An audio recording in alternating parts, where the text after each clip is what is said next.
hindi niya na katungkulan yun na, teka, kailangan pumirma sila dito sa harap ko. Can you imagine kung ilang libong tao yan pipirma sa harap niya?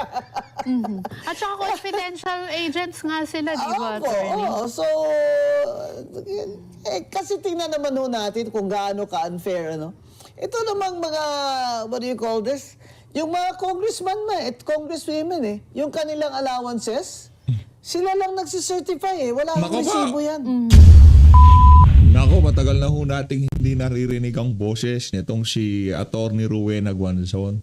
Mga punto de vista ho nitong si Attorney Guanzon kaugnay sa ika-13 araw ng impeachment trial ni VP Sara sa Senado. Pero bago yan, isang like at isang subscribe. Masaya na ho tayo dyan at sa mga gusto sumali sa ating community, yung join button nandyan lang ho sa baba. Wala na ho tayong maraming sasalansanin dito sa video na to. Re-recta na ho tayo dito kay Atty. Guanzon. Ngayon nakikita po natin stipulation ng mga Naku, ng yan mga na. dokumento, mga Magaling ebidensya.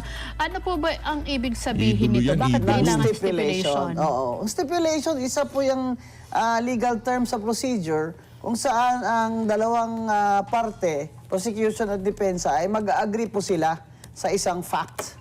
Kunyari, yung the fact na itong auditor na ito, siya yung auditor na nag-audit doon sa OVP confidential funds for this period, up to this period, nag-agree sila.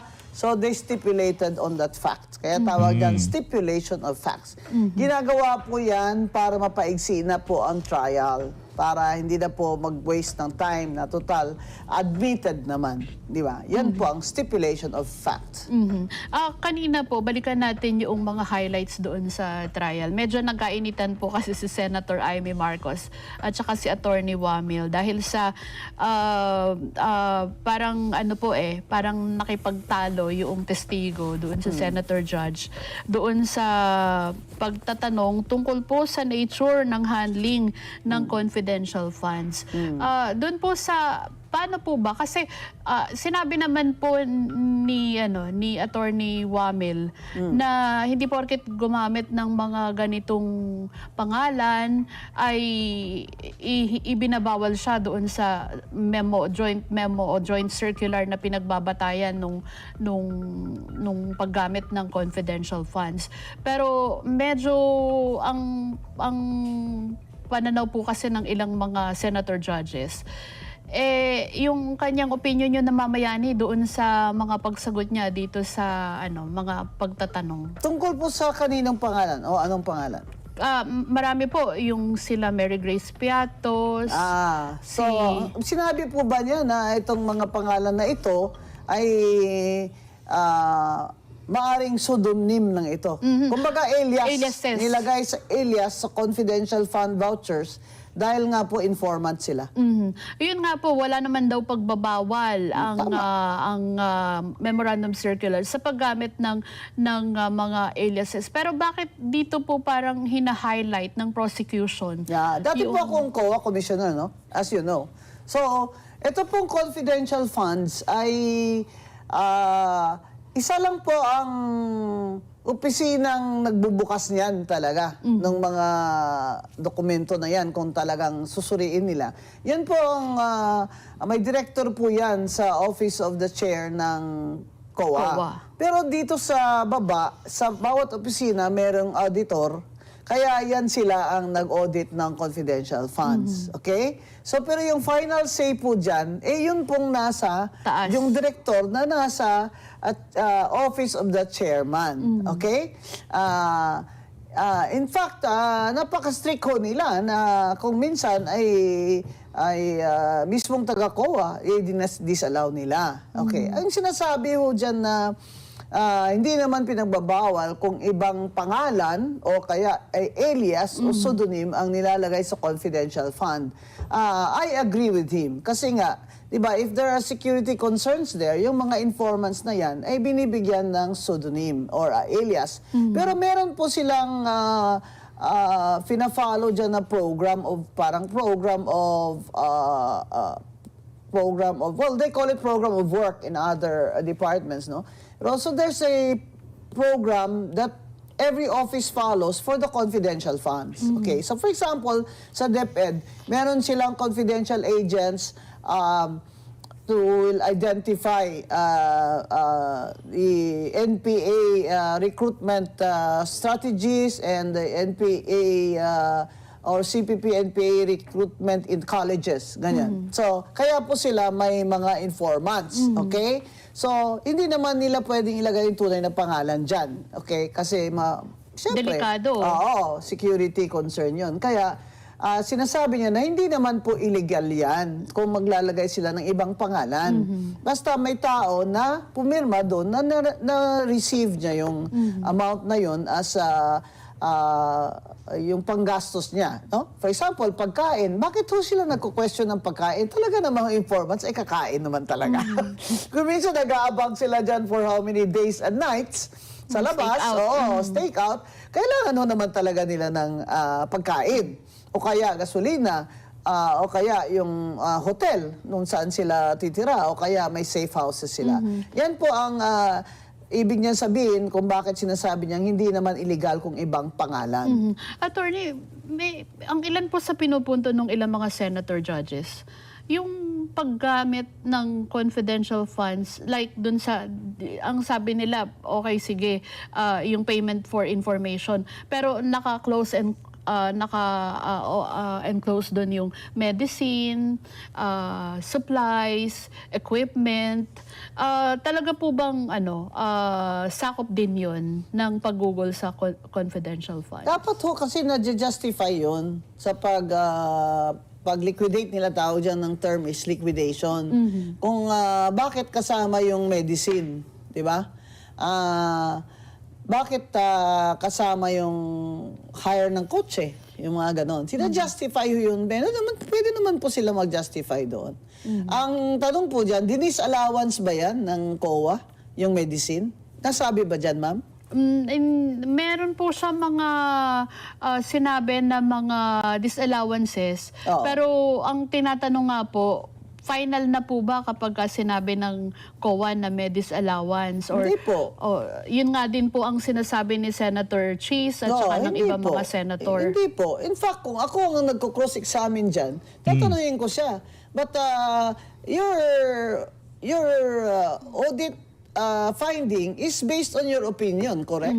Siyempre sabi niya, yes, that's right. Because if you're basing it on a rule, show me the rule. Di ba? But most of this is just in his what do you call this? In his decision-making process, he thinks na medicines are not allowed. Okay? So but did his he own ask for presumption. justification? Maybe he did not, no?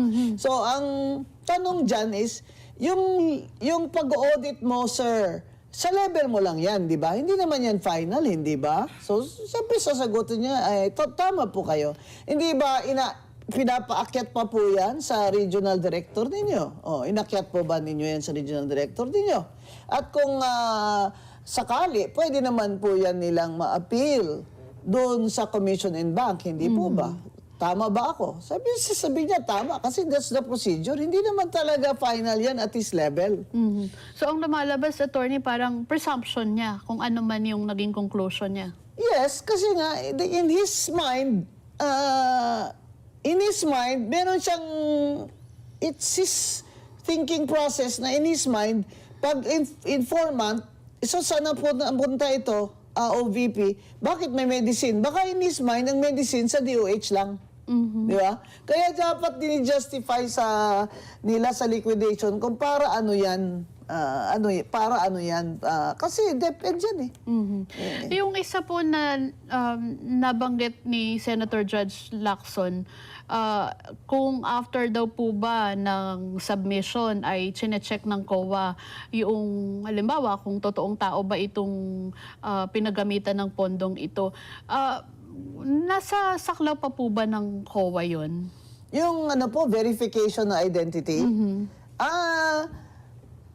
palagay ko at his level doon sa auditor, hindi niya ginagawa yan. Kasi hindi naman siya required dyan eh.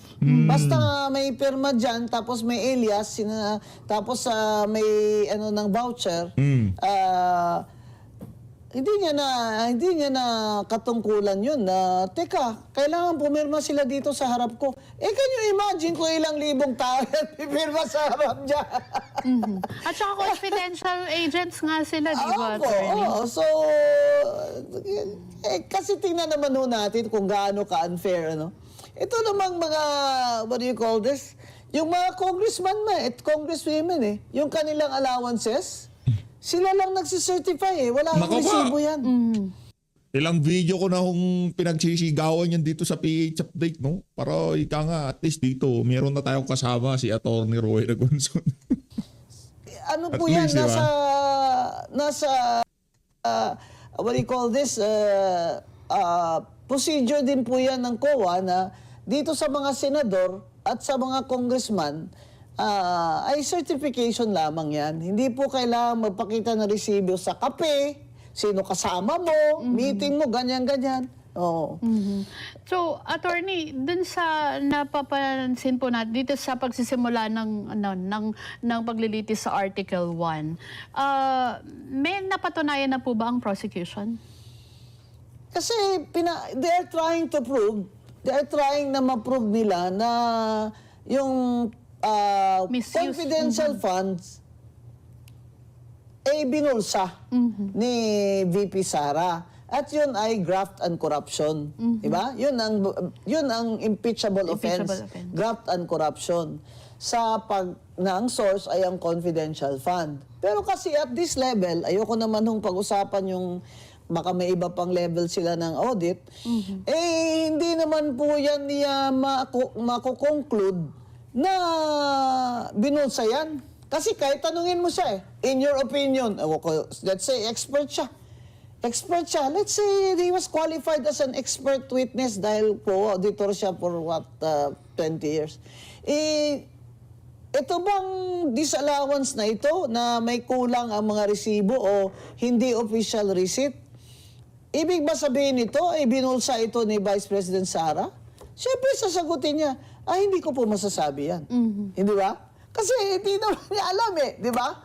That is also a conclusion that he's not allowed to make, at his level, hindi ba? So, sa akin, hindi rin nila na-prove yun. Kasi ang disallowance at that level is, hindi tama yung mga resibo mo. Kaya ang sinasabi nila, hindi po pwede acknowledgement receipt, dapat po OR talaga. Yun ba, attorney, yung pag-submit ng acknowledgement receipts, tinatanggap po ba yun? Tinatanggap naman po. Kunyari, noon, wala naman po mga OR sa taxi. Di ba? So, nung mayor ako ng Cadiz, kay President Cory for 6 years, 86 to 92, pag nandito ako sa Maynila, meron ng mga yellow na resibo. Pinapirmano yun ng taxi driver. Sinusulat ko yung driver's license niya. Wala namang phone noon na pwede kang i-phone mo yung gano'n, di ba? Yan po ang receipt na tinatanggapin kasi forma po yun Tatanggapin. Hindi ko lang po alam kung yung acknowledgement receipt na ginamit nila, yun pong form o kaya bond paper lamang. Yun nga po kasi even private companies ngayon, attorney, di ba? Halimbawa, yung mga tao nila kumain sa labas, emergency, Opo. wala namang restaurant na kakainan na may resibo. Kalendarya. So, sa kalendarya, humihingi lang din sila ng parang acknowledgement receipt. Opo, isang kaldereta, ganito, 90. Isang kikiam. Basta identified. Opo, so may pirma naman po. May pirma naman po yung vendor, di ba? Kaya- Vendor o seller, tsaka may address naman, di ba? Pwede naman nilang ma-verify yun. Verifiable naman yun, di ba? The point of the official receipt is that you can verify if that purchase was really made. Now, for the acknowledgement receipt, di ko alam kung may form sila o wala. Kung bond paper lang ba yun o talagang yung form, no? Ganun din. They can verify kasi nakalagay din dyan saang pension house yan o saang karinderya yan, di ba? May address naman doon. If they want, they can verify that. Attorney, di ba sabi niyo nga, you've been with COA before. Yan po bang confidential at intelligence fund is subject to auditing pa rin po ba talaga Meron siya? po talaga. May rules po talaga sa auditing ng confidential funds. Kaya nga sinabi ko, may director talaga na assign dyan na nag-oopisina sa COA. Yung time ko, nag-oopisina yung director dyan dun sa office ng chair ng COA.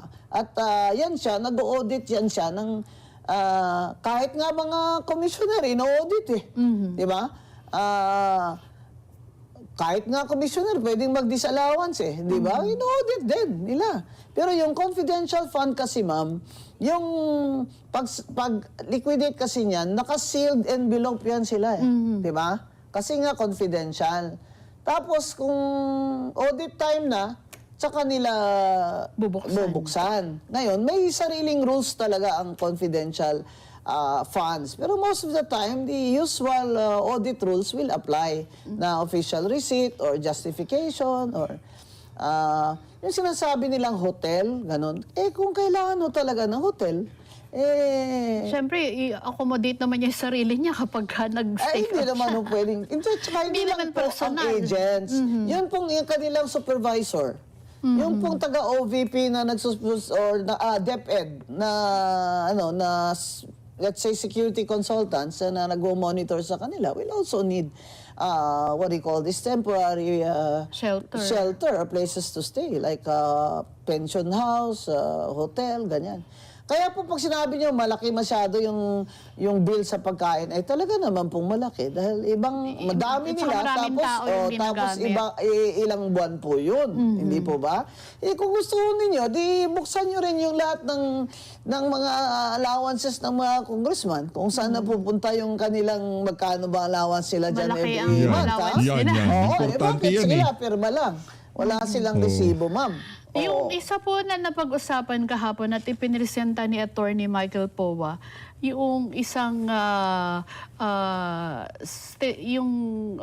SARO na inirelease ng DBM nung December 2014 at kung saan iyon po para sa pondo ng confidential fund ng Office of the Vice President. So, ilang araw na lang po yun at mag-December 31 na.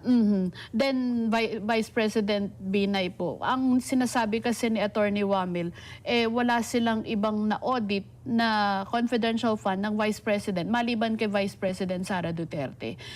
Talaga po bang hindi nabibigyan ng ganyang uri ng pondo ang Vice President?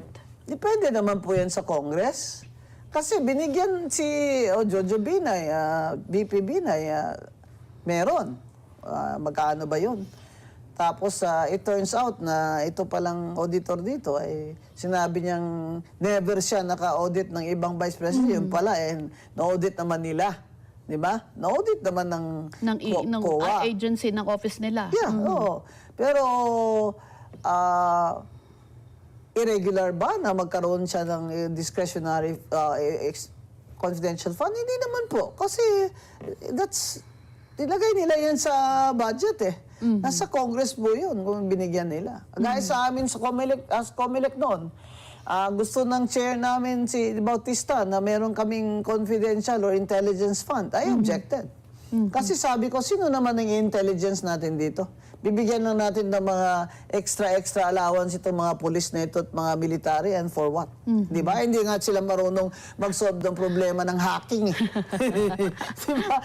Hindi mo yun nagbotohan mo kami. 6 kami, kontra isa lang. Ayaw namin. Kahit na sabihin nilang magkakaroon ako ng 2 million na parang certify ko lang, ayaw namin. Ayaw ko, sabi ko. So, wala ho kami noon. Depende ho sa agency, itong mga commission na ito, na constitutional, tanungin niyo po sila kung may confidential fund sila kasi sila din naman yung nag-allocate for their own agency. Pero itong sa kay OVP, sa kay VP, Congress po ang nagbigay niyan. Attorney, bago po natin balikan yung pagpapatuloy ng impeachment trial, your initially assessment po ninyo dito sa 13 araw ng impeachment trial? Lagay ko, wala pang natutumbok ang prosecution na talagang ebidensya na masasabi mong yan na talaga. Yung Makukonvict si shocking Sara. ba, no? Oo. Wala kasi lalo na yung si Matibag na kung sa Bisaya pa, wala dito, wala dire. Ang testimony niya. Mahirapan ho talaga sila. Tsaka Very good ang cross-examination, ang pagsusuri ng Defense Counsel. Tsaka itong COA auditors, they're just going to certify kung ano yung nandyan. Hindi naman sila pwedeng magkonklusyon na binulsa yan. Nalabas. Paano mo ma-prove na si BP Sara talaga ang tumanggap niyan? Di ba? Kasi yung vouchers nila doon at yung mga resibo nila, ma'am, may pangalan po yun ng mga supervising. Di ba? In fact, yung nag-receive nga ng pera doon, disbursing officer, hindi naman si VP, di ba? So anong na-prove nyo doon? Kaya nung they're trying to prove na may secret dahil doon pa sa backroom, binigay ang pera, natatawa ako eh. Sabi ko, bakit? Ano ba yan? Ninanakaw ba yan nila? Di ba check yan? Check yan. Kaya ini-encash na ganun sa back office because, well, baka ma-hold up Malaki kayo yung dyan. pera eh. You know, they're making it look like, ninakaw yung pera na yan, which is a very silly. It's silly. So, they have to prove na itong mga disallowed na amount, na hindi na liquidate sa tamang resibo, they have to prove na binulsa yan ni BP Sara. Yung Yan. And so far, the ma'am, they haven't proven that. That's very hard to prove. Ayan po. At yung pangalawang testigo, sumalang na, pero sa ngayon po, nagbabrowse siya doon sa mga dokumento. Ito ay kinapapalooban ng mahigit 800 na 845 acknowledgement receipts. Yes. Attorney, hindi po kasi siya ni-stipulate ng defense. Yun? Part of the strategy? Hindi siya ina-admit. Di ba? So, yes, of course, that's part of the strategy. Plus, bakit naman niya i-admit yun that is not in their best interest, di ba? At saka siya, sabi niya nag-take place lang siya, take over. In other words, nung unang pagsusuri ng mga acknowledgement receipt na yan, baka yung unang auditor. Kaya siya, parang second look na siya. Ganon. So, wala siyang, kumbaga, yung personal knowledge niya dyan is kung ano lang yung naibigay sa kanya, na-turn over sa kanya nung unang auditor. So, hindi nagsistipulate si Attorney Poa. Kaya ganyan, matagal. Kasi isa-isahin niya yan eh. So mukhang mauubos ang oras, attorney, na na dito mauwi ang impeachment trial ngayong kasi araw na they're ito. trying to prove that number one, baka fake yung acknowledgement receipts. Hindi totoong mga tao ang pumirma dyan. Which again is very hard to do. napakausay yung nitong si Atty. Rowena Guanzon. Punta ko kayo dyan sa Radyo Agila, sa kabuuan ng video niya na yan, diyan sa programa niya sa Net25. Rekta ho tayo dito kay Atty. Trix. Good.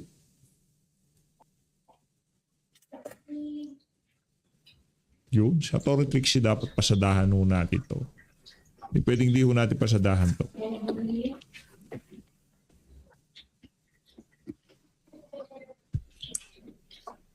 Magandang gabi sa inyong lahat. Kumakain ako. Magandang gabi sa inyong lahat. Ako po Trixie Cruz Angeles. Ito ang Luminous. Yung Sabay-sabay tayo, kape tayo. kape. So ang pag-uusapan natin ngayon, i-summarize natin at i-discuss natin yung mga highlights ng Day 11 ng trial ni VP Inday sa Senado.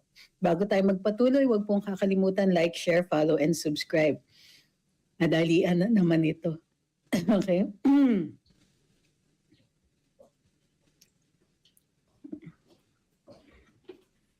Okay. Ano yung prinisinta? Kahapon, prinisinta ng prosecution. Kahapon ba yan? Prinisinta, or kanina, prinisinta ng prosecution ang isang witness, dating taga-COA, yung nag-audit ng confidential funds. Initial audit ito. Post-audit ng confidential funds ni Vice President ng OVP. Tinignan kung compliant sila. Nag-require siya, so dun sa mga binanggit ng auditor, ang mga kulang ay unang-una physical and financial plan, na hindi daw nakalagay yung detailed confidential activities under Joint Circular 2015-01. Na-discuss din po ang compliance requirements doon, and ang sinasabi ni Wamil is strict compliance ang required. Yung disbursement over an 11-day period, December 21 to 31, ang sinabi lang ng witness is dun sa anomaly dates is that may mga acknowledgement receipts that were submitted dated 2023 rather than 2022.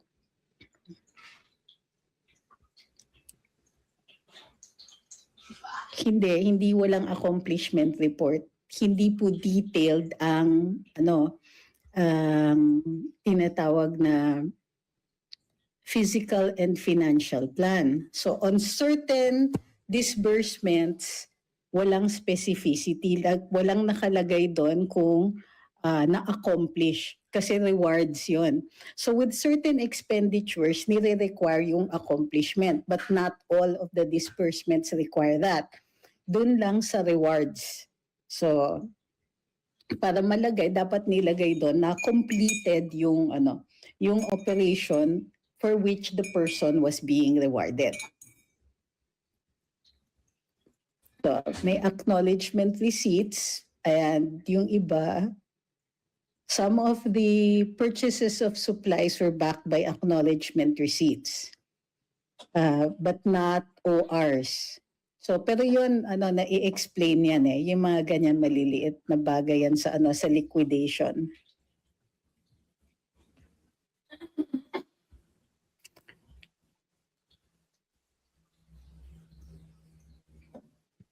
Ay mali, yung binabasa ko. So, ulitin ko. So testimony ni Wamil, ito yung mga sinabi niya. Hindi pa yung sa authenticity of checks, both yung umpisa, sige, wait, erase. Ulitin natin. I was reading the details from the press conference, mali pala yun. O ulitin po natin. Ang itong start, okay? Nag-start with the prosecution asking for stipulations on several boxes of acknowledgement receipts. Itong mga acknowledgement receipts na to at saka yung ibang mga documents, gusto ng prosecution na i-stipulate na lang or sabihin ng defense, yes, those are true, those are executed duly, etc. because they form part of the evidence. Pinipilit ni Attorney Lorna Kapunan na, di ba ebidensya nyo din ito, ba't hindi kayo mag-stipulate? Now, the rule is, ang stipulations means that, aaminin nyo na to so that you don't have to prove it in trial. For example, in a certain case, importante yung sale of, let's say, pad paper. Pwedeng sabihin ng defense, isi-stipulate namin totoo yung receipt na yan. Totoo yung sale na yan. Kasi for whatever reason. In this case, the respondent side did not want to stipulate even if the same records are part of their evidence kasi nga may issues sa tinatawag natin na chain of evidence. Halimbawa, in a drugs case, ang chain of evidence mahalaga. So kailangan mapatunayan nyo na yung pinapakita doon sa hukuman is the same evidence that was taken from the site. So doon po kailangan so i-establish mo, okay, police officer so and so secured it, put it in a paper bag and marked it. Then he turned it over to this person. Person B says, yes, we acknowledge the receipt. We unpacked it, we put it in the freezer, etc. All the way until the presentation in court. So that is what the chain of evidence is.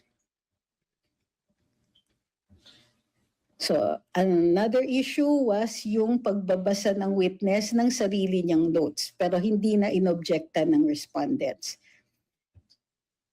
Ito na, testimony of Wamil.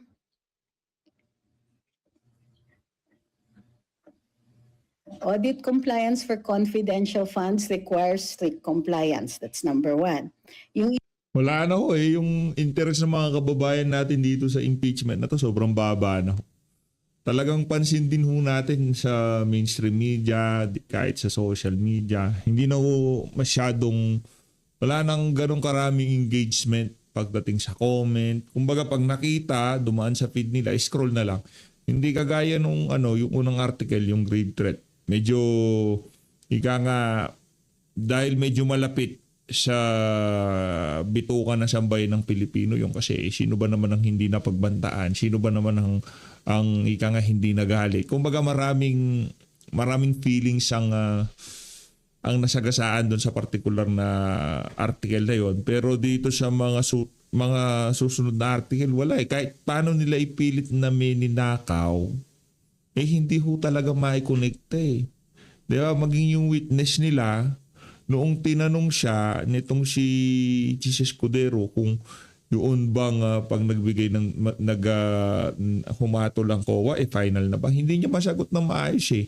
Kasi alam niya kahit na meron ng decision ng COA pagka tumakbo sa Supreme Court si BP Sara, pag nagdesisyon ng Supreme Court, kakatigan pa rin itong si BP Sara. Kung sakaling kinatigan si BP Sara, yung naging decision nila sa COA, magkakaroon ng problema. Parang ganun yung intindi natin. Di tayo abogado.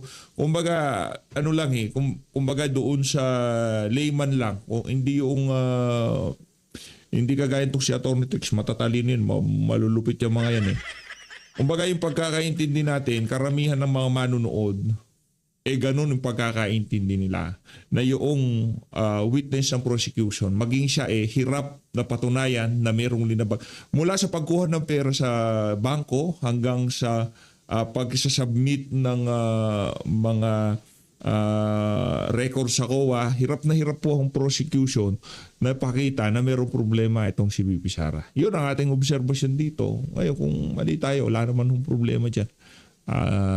Sino ba naman ang hindi nagkakamali? Okay lang ho yan mga kababayan. Pero ang importante dito, wag ho tayong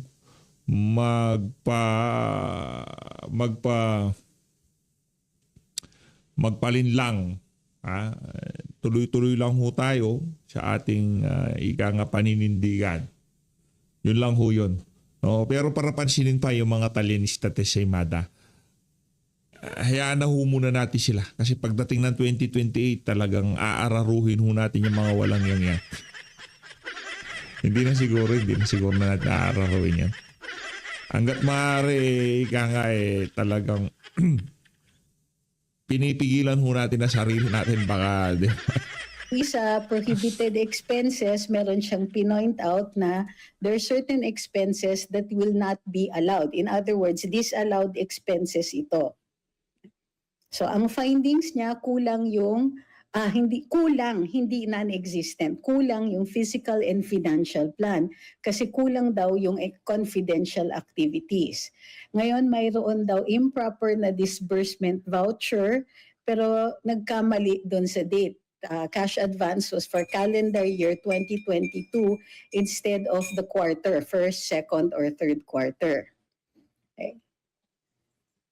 Discrepancies in accomplishment report. So hindi sa walang accomplishment report, merong accomplishment report, pero merong mga either kulang or hindi allowed. So for example, hindi allowed yung mga expenses for medical and food aid.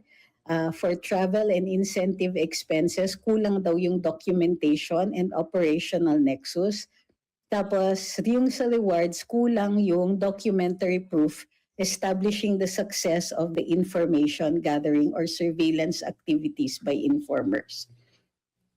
Tapos yung use of acknowledgement receipts for stores and hardware purchases. So nag-testify si Wamil na yung COA issued a notice of suspension December 13, 2023, temporarily disallowing the entire 125 million 2022 disbursement. So temporary yung sa disbursement ng 125 million, but that was later, as we know, revised or amendment para 70 plus million na lang. So mayroon siyang napansin na may mga undated na acknowledgement receipts or yung ibang acknowledgement receipts were mali yung year. Okay? So yun yung highlights of the presentation of evidence.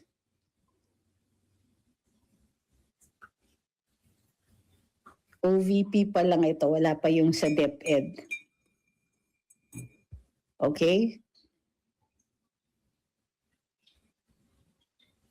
So, later on, the prosecution conducted a press conference where meron silang mga dinidiin, which we can correct in our discussion. Halimbawa, yun nga, what is a notice of disallowance and order of restitution? A notice of disallowance means hindi tinatanggap or hindi in accordance with the, in this case, Joint Memorandum Circular 2015-01. So pagka ganon, you will return the money or provide additional documentation or correct the documentation. Is this a criminal offense? No. Why? A criminal offense needs mens rea. What is mens rea? Mens rea is criminal intent. So there is a difference between a failure to liquidate properly and actual corruption, because corruption falls under RA 3019, which is the Anti-Graft and Corrupt Practices Act, which also will require you to show that there is an intent to pocket the money. So, or it would be misfeasance, malfeasance, or nonfeasance under the revised penal code. So, actual trial, sabi ni Wamil, ayun. So during the press conference, sabi ni So ito sa mga ano natin, sa mga kandidato natin sa 2028. Itong si Attorney Trixie Cruz Angeles, Attorney Rowena Guanzon, Attorney Vic Rodriguez, Attorney Jimmy Bondoc, Senator Robin Padilla. Di ko alam, mag-Vice President ba si Senator Robin o di ba? Di ko alam kung ano tatakbuhan niya. Pero kung talagang sure win, kahit alin naman sa dalawa, siguradong mananalo yan si Senator Robin Padilla. Mapa-Vice President, mapa-Senador, kahit alin dyan sa dalawa na yan. Yung pangarap ni Ping Lacson, wala na. Nakamtan na nitong si Senator Robin Padilla. Manchua at ni Congressman Adjong na yung COA findings daw had progressed to the point of official notice of disallowance in order of restitution. So yun, those happened much later at hindi si Auditor Wamil ang ang may knowledge nun. In fact, his knowledge extends only to December 2023. Kasi iba na yung nag-audit. So, sinabi din ni Congressman Chua that some of the ARs submit... Bakit hindi pinatawag yung bagong auditor sa confidential fund ni VP Sara? Bakit itong... pansin nyo ho, yung mga ginagamit ng prosecution, yung mula kay Lotok, dati siya sa cybercrime, ilinipat siya ng division, naging ewan kung anong nangyari sa kanya, no? Tapos ito ding isa na to, yung tipong pagkagagamitin sila kay VP Sara, pinapalitan ng pwesto. Ano yun? Binibigyan ng magandang rango para maligawan nila na mag-testify dito sa impeachment trial na to. Yun ang dating, ha? Yun yung nababasa din ng ating mga kababayan dito sa mga kaganapan na to. For December 22, cash advance were dated November 22 before the funds were released. Actually, mali yun. The date was 2023, December. So the specific date is fourth quarter 2022 fund receipts, some were dated December 2023 and not, as Congressman Joel Chua stated, November 2022. Bakit? Because November 2022 was supposed to be before the funds were disbursed. Sabi din ng mga congressmen during the press conference that the witness said pinatotohanan na sinabi ng congressman, pinatotohanan na tumanggap ng 70,000 pesos ang isang Mary Grace Piatos. Hindi po yan totoo. Ang sabi ni Auditor Wamil, COA only conducted a document compliance audit and did not ascertain whether Mary Grace Piatos was a real person or physically received the money. So ulitin ko ha, walang testimony na nagsasabing Yun nga ang problema eh. Tipong pagka tayo sumalansan ng ganyan, sasabihin nila kagad fake news. Pero pagka yung mga congressman na mayroong program mga maintenance and other operating expenses, yung mga MOOE, merong MOOE, okay lang, hindi sila kino-call out. Yung tipong sinususugan pa nila yung isa't isa. Sabihin mo yan, kasinungalingan, walang problema, may kasama ka. Uulit-ulitin natin yan sa mainstream media. Parang ganun eh, no? hindi totoo si Grabe Mary Grace naman. Piatos o hindi siya totoong tao and so on. Ang sinabi lang nila, compliance audit, which means that they determine based on the documents that were presented if those documents indicate a correct liquidation in accordance with the Joint Memorandum Circular.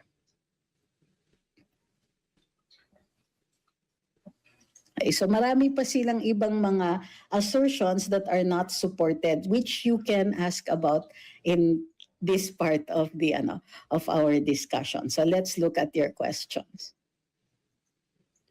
Yung main point of 150K difference. Isa pa yon, ginawang issue yung 150K difference. But actually, the liquidation indicated an excess of 150,000 na expenses. Which means na pwede naman i-disallow ng COA pagka may excess. The OVP will have to be responsible for those additional ones. Hindi po kulang. Sobra yung na-liquidate nila, meaning there were more expenses. Is this a crime? No, of course not. Is this an offense or an administrative offense? Wala din po. Kailangan lang yon i-explain.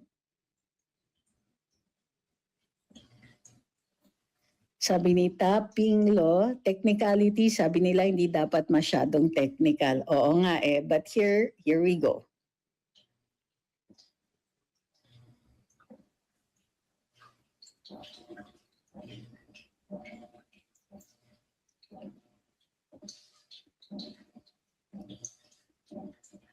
Sabi hindi ko mabasa yung pangalan mo, pero ang sabi niya is, kahit anong mangyari, tiwala pa din daw kay VP, or at least yun yung nakita ko. Thank you kay Melon F16, kay Gracie, kay Sir Art, kay Justice. Thank you very much po. Sabi ni Green Screen, bakit po AR lang kaya? Since nagpasa sila, dapat may OR din po, di ba? Actually, no. So, in government, meron tayong mga acknowledgement receipts. May certain format yan. Bakit? Hindi po lahat ng purchases ay mayroong binibigay na OR. O halimbawa, bumili ka sa palengke, walang OR yon. So, inatanggap po ang acknowledgement receipts. Ang sinasabi ng COA dito, hindi sa mali na acknowledgement receipt, kailangan acknowledgement receipt for the appropriate purchase. Okay. For example, noon, bago nagkakaroon ng resibo yung mga taxis na nire-require, dati ang taxi acknowledgement receipt yan. O kunwari magpapakain ka sa turo-turo, acknowledgement receipt yan. But these are covered by certain rules and certain amounts ang ina-allow, and you have to explain kung bakit walang OR yan. This is sometimes the reason kung bakit mahal yung mga binibili. Kasi kailangan mong bumili doon sa mga nag-i-issue ng OR for certain purchases.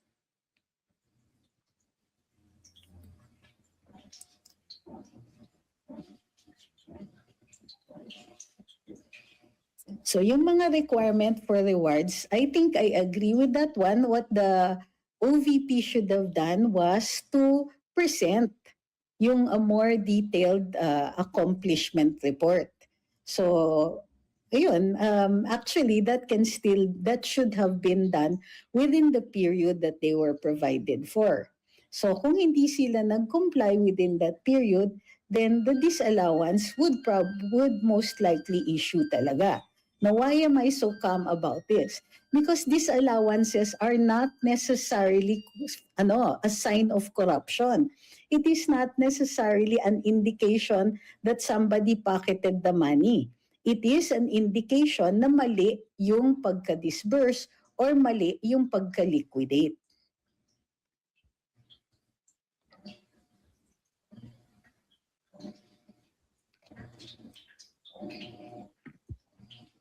Sabi ni Wing, wala akong pakialam dyan. Ang mahalaga sa akin na maibalik ang kamay na bakal at maibalik sa rehab ang mga adik para maging safe na uli ang kalye para sa mga inosenteng tao. Yun naman talaga lahat ng gusto nating mangyari dito sa bansa na to. Yung ma-reclaim ng mga ordinaryong Pilipino ang kalsada. So Luis, maraming salamat po sa pag-support sa PH Update. Mag-ingat po kayong lahat. Maraming salamat kay Atty. Trixie at Atty. Rowena Gonzalo. Malinaw natin Pilipinas.